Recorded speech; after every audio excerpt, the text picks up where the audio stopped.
আম জনতার দল। আপনারা মনে রাখবেন, এই আমের সঙ্গে অন্য কোনো আমের সম্পর্ক নেই। এই আম জনতার দল হচ্ছে সত্যিকারের কৃষক, শ্রমিক, লেখক, মানুষের দল। আরে বাবা, বিমানের ভাড়া বৃদ্ধি 10 গুণ করেন, আমার আপত্তি নাই, কিন্তু তারা সকালে ঢাকায় চা খায়, খাবার খায়, বিকালে সিঙ্গাপুরে ডিনার করে, তাদের ভাড়া ফাটিয়ে দিন, বাড়িয়ে দিন। কিন্তু এই দেশে যারা প্রবাসী, কষ্টার্জিত টাকায় বিক্রি করে বলেন টিকিটের দাম বাড়াবে, তাহলে ঠিকমতো বিচার করা হতো। আজকে মানুষ ধনী গরিব বৈষম্য বেড়ে যাচ্ছে, এই জন্য এই আম জনতার দল মাঠে নেমেছে।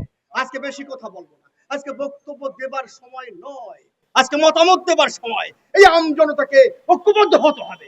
এই কৃষক, এই রিক্সাওয়ালা, ভ্যানওয়ালা, এই চায়ের দোকানদারকে ঐক্যবদ্ধ হতে হবে। বাংলাদেশের রাজনৈতিক দল সিন্ডিকেট হয়ে গেছে।